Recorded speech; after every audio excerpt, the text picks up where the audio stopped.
పడుకోలేరు, నిద్ర పట్టదు. ఏం జరిగిందో తెలిస్తే వెక్కి వెక్కి ఏడుస్తారు.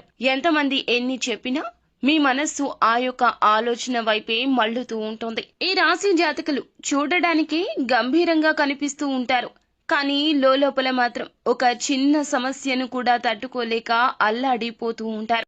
శ్రీ కనకదుర్గ జ్యోతిషాలయం. ఫోన్ ద్వారా జ్యోతిష్యం చెప్పబడును. కుటుంబ సమస్యలు, వ్యాపార సమస్యలు, భార్యాభర్తల సమస్యలు, ఆరోగ్య సమస్యలు, సంతాన సమస్యలు, కోర్టు సమస్యలు, ఇలా మీరు ఎన్నో సమస్యలతో బాధపడుతున్నారా? ఒక్కసారి మా గురువు గారిని సంప్రదించండి. గురూజీ శివశక్తిరాజు. Phone number 9764639967. 100% స్త్రీ పురుష వశీకరణం చేయబడును. మీకు ఎటువంటి సమస్యలు ఉన్నా ఒక్కసారి గురువు గారిని సంప్రదించండి. ఖచ్చితంగా పరిష్కార మార్గం వైపు అడుగులు వేస్తారు.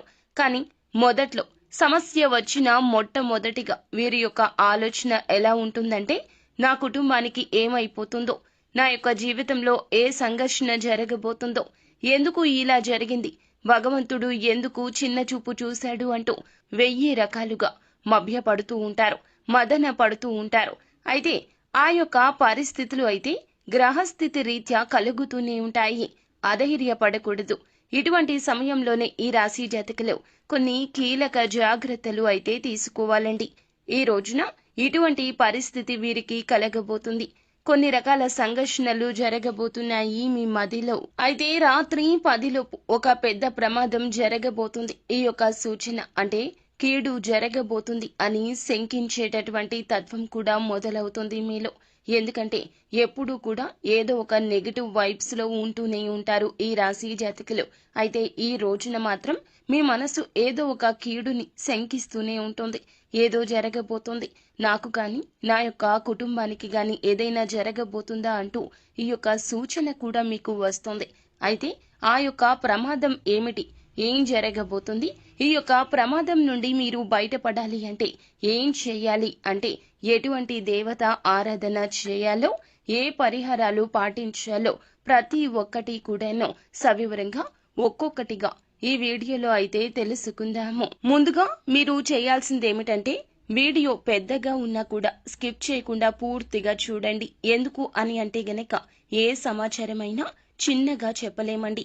పెద్దగా దాని గురించిన ఉదంతం మొత్తం చెబుతూ మీకు పాటించాల్సిన దేవత ఆరాధన పరిహారాలు చెప్పేసరికి వీడియో పెద్దది కావచ్చు, కానీ మీకు ముఖ్యమైన సమాచారము, ఉపయోగపడే సమాచారం కావున అశ్రద్ధ వహించకుండా మీకోసం మీరు సమయాన్ని కేటాయించుకోండి. ఎప్పుడూ నిరంతరం పనుల్లో మునిగిపోతూ ఉంటాము. ఎవరికో ఏదో చేయాలనే తపనతో ఈ రాశి జాతకులు నిరంతరం కష్టపడుతూ ఉంటారు. కానీ మీకోసం మీరు కొద్దిగా సమయాన్ని కేటాయించుకోండి. లేదంటే మీ మానసిక ప్రశాంతత పోవడానికి కూడా మీరే కారకులవుతారు. కావున ఈ వీడియో పూర్తిగా చూసి ఈ జాగ్రత్తలు తప్పనిసరిగా తీసుకోవాలంటూ ఆశిస్తున్నాము. ఇక ఆలస్యం చేయకుండా వీడియోలోకి వచ్చేద్దాము. ముందుగా ఈ రాశి జాతకుల గురించి తెలుసుకోవాలి.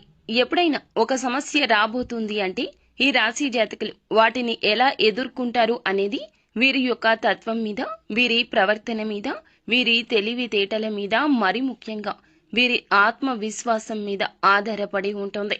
ఈ రాశి జాతకులు అపజయాన్ని చూసి కృంగిపోరు. మొదట్లో చెప్పినట్లుగా ముందుగా ఏదైనా కష్టం వస్తే దాన్ని భూతద్దంలో పెట్టి చూస్తారు. అయినప్పటికీ కూడాను ఆ తర్వాత ఆ సమస్య నుంచి బయటికి వచ్చే ప్రయత్నాలు మాత్రం వడివడిగా చేస్తారు. సింగిల్ గా సమస్యను పరిష్కరించడానికి ఇష్టపడతారు. ఎప్పుడూ ఎవరి మీద ఆధారపడాలి అనుకోరు. ధనుసు రాశి జాతకులు ఒకరి మీద ఆధారపడడం కన్నా ఆ సమస్యలాగానే ఉండిపోతే బెటరేమో అన్నట్లుగా ఉంటారు. అంటే నాయకత్వ లక్షణాలను ఎక్కువగా పుణికి పుచ్చుకొని ఉంటారు. చేసే ప్రతి పని కూడాను శ్రద్ధగా చేస్తారు. మనం అంటూ ఉంటాం కదండి, పని చేస్తే కొంతమంది యథాలాపంగా చేసేస్తారు, లేదా చెయ్యమన్నాం కదా అని చెప్పి చేసేస్తారు, లేకపోతే ఆ పని అయిపోతే ఇంకొక పని చూసుకోవచ్చు అన్నట్లు చేసేస్తారు. కానీ వీరికి స్వార్థం ఏమాత్రం ఉండదు. ఆ పని వెనకాల వీరికి ఏదైనా సరే స్వార్థం ఉంది అంటే గనక ఖచ్చితంగా ఆ యొక్క స్వార్థం పనిని శ్రద్ధగా చేయాలి అనే స్వార్థం మాత్రమే. వారికి ధనం వచ్చినా రాకపోయినా, పేరు వచ్చినా రాకపోయినా ప్రతి ఒక్క పనిని ఒకేలాగా చేస్తారు. అంటే ఎలా చెప్పొచ్చు అంటే, అన్నం ఉడికిందో లేదో చూడాలి అంటే ఒక్క మెతుకు పట్టుకుంటే సరిపోతుంది అని పెద్దలు అంటూ ఉంటారు కదండి. వీరు అటువంటి తంతు. ప్రతి ఒక్క పనిని కూడా ఎంతో శ్రద్ధగా చేస్తూ ఉంటారు. ఎవరు వేలు ఎత్తి చూపించలేరు వీరి వైపు. వీరు మామూలుగా ఉన్న శ్రద్ధ పెట్టి చేసిన ఒక పని ఒకేలాగా జరుగుతుంది. అందులో ఏమాత్రం మార్పు ఉండదు. అయితే కొన్నిసార్లు విజయాలు వచ్చినా, ఇంకొన్నిసార్లు అపజయాలు వచ్చినా వీరి యొక్క తత్వం ఇలాగే ఉంటుంది. ఎప్పుడూ దూకుడుగానే ఉంటారు. ఎప్పుడు కూడా అల్లరి చిల్లరి చేష్టలు చేయరు. ఒక పద్ధతిగా ఉంటారు. వీరి గురించి ఎవరు ఆలోచించినా కూడా పద్ధతిగానే ఆలోచిస్తారు. మనం చూస్తాం కదండి, కొంతమంది వ్యక్తులను చూస్తే మొత్తబుద్ధవుతుంది, ఇంకొంతమంది వ్యక్తులను చూస్తే కొట్టబుద్ధవుతుందని. ఈ వ్యక్తులను చూస్తే తలదించి నమస్కరించాలనిపిస్తుంది. అంతటి పేరు ప్రతిష్టలు అనతి కాలంలోనే సంపాదిస్తారు. చిన్నప్పటి నుంచి కష్టాలు వస్తాయి. ఈ యొక్క కష్టాలు చూసి భగవంతుడు వీరిని ఎందుకు ఇంత బాధ పెడుతున్నాడు అని ఆలోచించని వారు కూడా ఉండరు. శత్రువులు కూడా ఒక్కొక్కసారి వీరి కష్టాలను చూసి బాధిస్తూ రోధిస్తూ కూడా ఉండొచ్చు. దేవుడు కష్టాలు అందరికీ పెట్టడండి. మోసే వారికే పెడతారు, భరించే వారికే పెడతాడు. అలాని కష్టం పెట్టి విడిచిపెట్టడు. కష్టాన్ని ఎదుర్కొని నిలబడిన వారికి తగు విధమైన ఆశీర్వాదాలుంటాయి. భగవంతుని ఆశీర్వాదాలు వీరిపై ఎల్లప్పుడూ మెండుగా ఉండడానికి ఇది ఒక కారణమైతే, ఇంకొక కారణం కూడా ఉంది. ఇదే ప్రధాన కారణము. వీరు శత్రువులకు కూడా సాయం చేసే గొప్ప మనస్సు కలిగిన వారు. విశాలమైన మనస్సు ఉంటుంది. మానవతా దృక్పథంతో ఉంటారు. వీరికి ఉన్నా లేకున్నా ఎదుటి వారు సాయం అని అడిగితే చాలు. ఒక్కోసారి అడగకున్నా సరిపోతుంది. తెలుసుకుంటారు, తెలుసుకుని వెళ్తారు, సాయం చేసి వచ్చేస్తారు. సాయం చేసిన విషయం నరమానవుడికి తెలియదు అని అంటూ ఉంటారు కదా సామెత. వీరికి సరిపోతుంది. నరమానవుడికే కాదు, ఒక్కోసారి కుటుంబానికి కూడా చెప్పరు. సాయం చేసిన విషయం కుడి చేతికి చేసిన సాయమో ఎడమ చేతికి తెలియకూడదు అని వీరు బాగా నమ్ముతూ ఉంటారు. అందరినీ ఒకేలాగా చూడడం, చిన్నవారు అయినా పెద్దవారు అయినా ఒకేలాగా ఆదరించడం, ప్రేమించడం వీరికి వెన్నతో పెట్టిన విద్య. వీరికి సంతానం పట్ల ఇష్టం మక్కువ ఎక్కువ ఉంటుంది. అలానే వీరి సంతానం మాత్రమే కాదండి, వీరి తోబుట్టువుల సంతానం, వీరి యొక్క అన్నదమ్ముల యొక్క సంతానం, ఇలా ఎవరైనా కావచ్చును, అందరినీ ప్రేమిస్తారు. అందరి విషయంలో కూడా ఒకే విధంగా ఆలోచిస్తారు. కార్యదీక్షత, దక్షత కూడా ఎక్కువగా ఉంటుంది. ముఖ్యంగా ప్రజా ఆకర్షణ స్వభావాన్ని ఎక్కువగా కలిగి ఉంటారు. మరి ఇంత మంచి మంచి ఆలోచనలు ఉండి, ఇంత మంచి మనస్తత్వం ఉన్నవారిని సమాజం ఊరికనే వదిలిపెడుతుందా? అంతకు తగ్గ బొంత అన్నట్లుగా అంతకు తగ్గ శత్రువులు రోజు రోజుకి పెరిగిపోతూ ఉంటారు. కానీ శత్రువుల విషయంలో వీరు కొన్నిసార్లు అశ్రద్ధ వహిస్తారండి. ఎలా అంటే యాదాలాపంగా చూసి విడిచిపెట్టేయడం. శత్రువుల విషయంలో ఒక్కోసారి ఒక్కో విధంగా ఆలోచిస్తూ ఉంటారు. ఒక్కోసారి గట్టిగా పట్టుకుంటారు, కోపావేశాలు ఎక్కువగా చూపిస్తారు. ఒక్కోసారి తేలికగా తీసుకుంటారు, సర్లే పోనీలే అని విడిచిపెట్టేస్తూ ఉంటారు. ఇలా విడిచిపెట్టిన సమయంలోనే ఆ యొక్క శత్రువుల విషయంలో వీరు కొన్ని తప్పులు చేస్తున్నారండి. వారికి కొన్ని అవకాశాలు ఇచ్చేస్తున్నారు. మీ బలం బలహీనతలు వారు తెలుసుకోవడానికి ఇది ప్రథమ మార్గం అవుతుంది. ఈ మార్గం వారికి సుగమం అవుతుంది. అలా మీ యొక్క బలహీనతలు అన్నీ తెలుసుకున్నవారు వేచి ఉంటున్నారు, కాపు కాచి కూర్చుంటున్నారు. ముఖ్యంగా ఈ రోజున దినఫలాల ప్రకారం చూస్తే గనక ఈ రాశి జాతకులకు శత్రువుల వల్ల అతి పెద్ద పెద్ద ప్రమాదాలు, కోలుకోలేని దెబ్బలు, ఎక్కువగా చెప్పాలి అంటే చావు దెబ్బ తగలబోతుంది. ఈ యొక్క దెబ్బ ఎలా ఉంటుందంటే, మనం చిత్రాలలో చూస్తూ ఉంటాం కదండి, దెబ్బ అదుర్సు కదా అని అంటూ ఉంటారు కదా, అంతటి తీవ్రత ఉంటుంది. చాలా మరణ దెబ్బలాగా మనం చెప్పుకోవచ్చు అన్నమాట. ఈ యొక్క దెబ్బ మన జీవితాన్ని కోలుకోలేని విధంగా చేస్తోంది. మన కుటుంబాన్ని నవ్వుల పాలు చేస్తోంది, రోడ్డు మీద పడేస్తోంది. మీ యొక్క మంచి మానవత్వం అన్ని గుణాలు కూడాను తొక్కేసేలాగా చేస్తోంది. మన సమాజం ఎలా ఉంటుందంటే, 99 మంచి పనులు చేసి 100వది తప్పిదం చేస్తే తప్పిదం వైపు వేలు చూపిస్తారు, కానీ చేసిన 99 మంచి పనులను దృష్టిలో పెట్టుకుని మన ప్రవర్తన గురించి ఆలోచించారు. సీతమ్మ వారికే తప్పలేదు అవమానం. మనం ఎంతటి వారం చెప్పండి? రాముల వారే సీతమ్మ వారిని శంకించారు. ఇక మనం ఎంతటి వారము? ఈ రోజున ఇంతటి కష్టం పగవారికి కూడా రాకూడదు. ఈ రాశి జాతకులకు ఈ రోజున ఇంతటి కష్టం కలగబోతోంది. నిందలు, అవమానాలు, ఆరోపణలు చుట్టాల్లాగా వస్తాయి. పొమ్మన్నా పోవు, మీతో పాటుగానే ఉంటాయి. మీ మోము మీద చిరునవ్వు తీసేస్తారు మీ శత్రువులు. ఇది పక్కాగా జరుగుతుంది. శత్రువుల విషయంలో ఇక ఏ మాత్రము కూడాను మీరు తక్కువ ఆలోచన చెయ్యకూడదు. మీ యొక్క నిర్ణయాలు కానీ, మీ అవకాశాలు కానీ, మీ యొక్క మనస్సు కానీ ఎవ్వరికీ తెలియకూడదు. మీ మనసు ఎల్లప్పుడూ కూడాను దాచిపెట్టిన నిగూఢ రహస్యంగా ఉండాలి కానీ తెరిచిపెట్టిన పుస్తకంలాగా ఉండకూడదు. ఎన్ని జాగ్రత్తలు చెప్తున్నా, ఎన్ని సూచనలు చేస్తున్నా కూడాను ఈ రాశి జాతకులు ఒక్కోసారి పడిపోతున్నారు. శత్రువుల మాయలో పడిపోతున్నారు. ఒక్కోసారి వీరి యొక్క బలహీనత అయిన స్త్రీల విషయంలో కూడా పడిపోతున్నారు. ప్రతి మనిషికి బలం, బలహీనత సర్వసాధారణంగా ఉంటాయి. కానీ బలహీనత ఎవరికీ చెప్పుకోకూడదు. మీ యొక్క బలం కూడా ఎవరికీ తెలియనివ్వకూడదు. ఒక విషయంలో మనం ఎలా రెస్పాండ్ అవుతాం అనే విషయం మన కుటుంబ సభ్యులకు కూడా తెలియనివ్వకూడదు. అంతటి గోప్యం ముఖ్యము. ఎప్పుడైనా సరే మన పెద్దవారు చెప్తూ ఉంటారు, ఒకసారి ఆలకించండి. అతిగా మాట్లాడడం అనర్థానికి హేతువు. అతిగా మాట్లాడకూడదు, మౌనంగా ఉండాలి. మనం ఏమి ఆలోచిస్తున్న విషయం ఎదుటి వారికి తెలియకూడదు. అదే వారిలో వణుకు పుట్టిస్తోంది. ఒకవేళ తెలిస్తే మీ వెన్నులో వణుకు మొదలవుతుంది. ఈ రోజు మాత్రం ఇటువంటి స్థితిగతులు కలగబోతున్నాయి. అయితే వృత్తి రీత్యా కావచ్చు, ఉద్యోగ రీత్యా కావచ్చు, కుటుంబంలో కావచ్చు, ఏదైనా శుభ కార్యక్రమాలకు మీరు హాజరు కావడం కావచ్చు, అక్కడ ఎవరి మాటల విషయంలో కూడా మీరు మాట దూచే ప్రయత్నం చేయొద్దు. గతంలో చేసిన తప్పిదాన్ని తవ్వి బయటకు తీసి శత్రువులు మీ మీద బురద జల్లే ప్రయత్నం చేస్తారు. ఈ రోజున మీరు ఈ యొక్క విషయంలో చాలా వరకు కూడాను మనశ్శాంతిని కరువైపోతారు. మానసిక లోపం ఎక్కువ అయిపోతుంది. పదే పదే నేను తప్పేమో, నాలో ఏ తప్పిదం ఉంది అనే మానసిక సంఘర్షణకు లోనైపోతారు. కుటుంబ సభ్యులు ఎంత చెప్తున్నా మీ మనసు ఈ విధంగా బాధపడుతూనే ఉంటుంది. మనం ఒకసారి ఆలోచించండి. ఒక రోజున ఒక సమస్య గురించి ఆలోచిస్తున్నాము.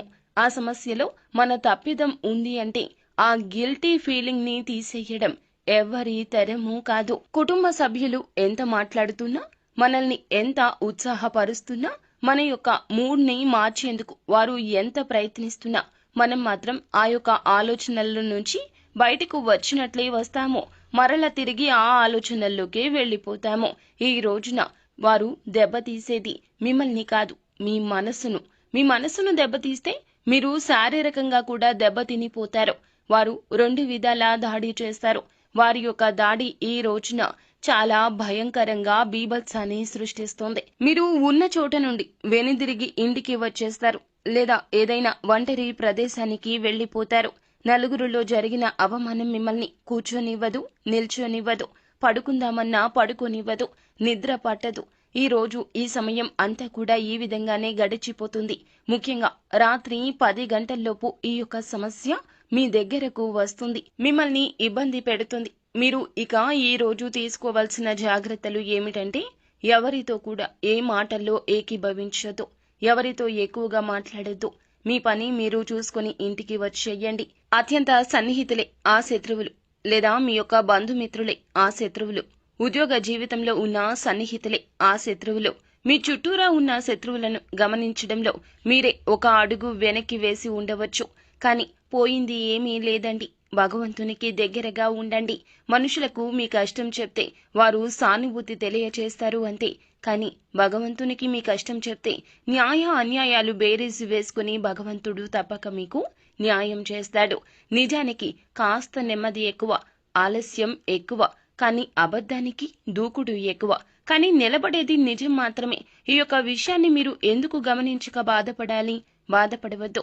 నిజాన్ని మీరు నమ్ముకోండి, భగవంతుణ్ణి నమ్ముకోండి. దైవ కార్యం ఖచ్చితంగా జరుగుతుంది. వారు ఒక దెబ్బ మిమ్మల్ని తీస్తే మీరు 10 అడుగులు ముందుకు వేసి గట్టి గుణపాఠాన్ని నేర్పించే సమయం వస్తుంది. నిత్యం శివారాధన చేసుకోండి. ఖచ్చితంగా పూజా మందిరంలోకి వెళ్లి శివ భగవానుని ఎదుట కూర్చొని మీ మనసులో ఉన్నటువంటి బాధను ఆ శివయ్యతో మొరపెట్టుకోండి. మీకు పొంచి ఉన్నటువంటి ఏ ప్రమాదం నుండి అయినా సరే మిమ్మల్ని కాపాడమంటూ శివయ్యను మనస్ఫూర్తిగా వేడుకోండి. ఖచ్చితంగా మీకు ఎటువంటి ప్రమాదం పొంచి ఉన్నా ఆ శివ భగవానుడే మిమ్మల్ని కాపాడుతాడు. వీలైతే పరమశివునికి రుద్రాభిషేకం చేయించండి లేదా జలాభిషేకం చేయండి. ఎందుకంటే పరమశివుడు అభిషేక ప్రియుడు కాబట్టి చెంబుడు నీళ్లతో మీరు అభిషేకించినా సరే మీరు కోరిన వరాలను మీకు ఖచ్చితంగా ఇస్తాడు. మీకు కొంచెం ఉన్నటువంటి ప్రమాదం నుంచి మిమ్మల్ని తప్పకుండా కాపాడుతాడు. కాబట్టి ఈ విధంగా చేయండి. ఇక మిగతా అంశాలు చూస్తే ఈ రోజున చాలా కాలం నుంచి ఎదురు చూస్తున్న ఒక అవకాశం అయితే మీ ముందుకు వచ్చే స్థితి కనిపిస్తుంది. అది ఉద్యోగార్థులకు ఉద్యోగ అవకాశం కావచ్చు, లేదా ఉద్యోగస్తులు ఎవరైతే ఉన్నారో వారికి ఉద్యోగ జీవితంలో ఏదైనా సమస్యను ఎదుర్కొంటూ ఉన్నట్లయితే ఆ సమస్యకు పరిష్కారం దొరకడం కావచ్చు, లేక వ్యాపార అవకాశాల కోసం ఎదురు చూస్తున్న వారికి ఒక్క అవకాశం, మేలిమి అవకాశం దొరకడం కావచ్చు. చాలా కాలంగా ఎదురు చూస్తున్నటువంటి ఒక అవకాశం మిమ్మల్ని వెతుక్కుంటూ రాబోతుంది. అలాగే ఈ రాశివారు ఎవరైతే విదేశాలకు వెళ్లడానికి ఈ మధ్య కాలంలో ప్రయత్నాలు చేసి విఫలమయ్యారో వారికి కూడాను వారి యొక్క కోరిక అయితే నెరవేరే అవకాశాలు ప్రస్ఫుటంగా కనిపిస్తున్నాయి. వివాహ సంబంధాల విషయంలో కూడా మీరు అనుకుంటున్నటువంటి కోరిక అయితే తప్పక నెరవేరుతుంది.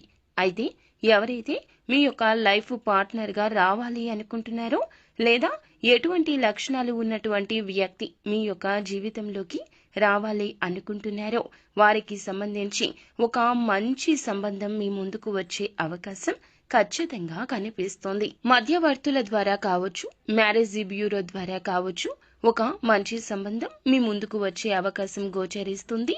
ముఖ్యంగా ఎవరైతే ప్రేమ వ్యవహారాల్లో ఉన్నారో ప్రేమ భాగస్వామితో మీరు ఎక్కువగా సమయాన్ని అయితే ఈ రోజు గడపబోతున్నారు. మీ యొక్క ప్రేమను పెళ్లి వరకు తీసుకుని వెళ్లడానికి ఇద్దరూ కలిసి ఒక నిర్ణయం అయితే తప్పక తీసుకుంటారు. కుటుంబ సభ్యులతో ఈ రోజున దాని గురించి కొంతమంది వ్యక్తులు చర్చించే అవకాశాలు కూడా కానవస్తున్నాయి. వారి నుంచి మీకు గ్రీన్ సిగ్నల్ అయితే అందే అవకాశం ఉంది. ఈ రాశి జాతకుల జీవితంలో చూస్తే చాలా కాలం నుంచి ఏదైనా పెద్ద సమస్యతో బాధపడుతుంటే ఆ సమస్యకు పరిష్కారం అయితే లభించబోతుందని చెప్పాలి. అలాగే పై అధికారుల ప్రశంసల కోసం ఎదురు చూస్తున్న వారికి ఈ రోజున చిన్న పని పెద్దగా మీకు ప్రభావం చూపించబోతుంది. పెండింగ్ లో ఉన్న ఒక పని పూర్తి చేసి ఇలా ప్రశంసల జల్లు అయితే కురిపించుకోబోతున్నారు. ఉద్యోగ జీవితంలో చాలా కాలంగా కుటుంబ సభ్యులతో విభేదాల కారణంగా దూరంగా ఉంటున్న వారికి మాత్రము వారి మధ్య ఉన్నటువంటి విభేదాలు పరిష్కరించుకుని మళ్లీ తిరిగి మీ యొక్క బంధాన్ని పునః నిలుపుకునే ప్రయత్నం చేస్తారు. ఈ రోజు దిన ఫలాల ప్రకారం నూతన వ్యక్తితో పరిచయం ఉంటుందని చెప్పొచ్చు. ఆన్లైన్ ద్వారా కావచ్చు, డైరెక్ట్ గా కావచ్చు, ఒక నూతన వ్యక్తి పరిచయం అయ్యే అవకాశం ఉంది. ఏ వ్యక్తులు పరిచయం అయినా సరే ముందుగా ఈ రాశి జాతకులు వారి యొక్క గుణగణాలు అంచనా వేయండి. అలా అంచనా వేసిన తదుపరి మాత్రమే ఆ పిదపని వారి యొక్క మనస్తత్వం అర్థం చేసుకున్న తరువాతనే వారితో స్నేహాన్ని కొనసాగించడం చాలా ఉత్తమంగా చెప్పడం జరుగుతుంది. లేకపోతే మీరు ప్రమాదంలో పడే అవకాశం కూడా లేకపోలేదు. ఈ రాశివారు ఏ నిర్ణయం తీసుకోవాలి అనుకున్నా ఏకపక్ష నిర్ణయాలు కాకుండా అనుభవజ్ఞుల సలహాతో ముందుకు వెళ్ళండి. మీ యొక్క జీవితంలో ఒడిదుడుకులు, సమస్యలు అధిగమించడానికి శివారాధనతో పాటుగా విష్ణు ఆరాధన కూడా చేసుకోండి. ముఖ్యంగా రాత్రి 10 గంటల్లోపు వస్తున్న ఈ యొక్క ప్రమాదం అప్రమత్తత చాలా అవసరము. ఈ యొక్క వీడియోలో చెప్పిన విధంగా తగిన జాగ్రత్తలు తీసుకుంటూ భగవంతునికి దగ్గరగా ఉండే ప్రయత్నం చేస్తే కష్టం వచ్చినట్లే వచ్చి వెళ్లిపోతుంది. మీ యొక్క కష్టం తాలూకా ఫలితం, దుఃఖం ఏదైతే ఉందో దూది పింజలాగా ఎగిరిపోతుంది. అంతా మంచే జరుగుతుంది. పరమశివుడు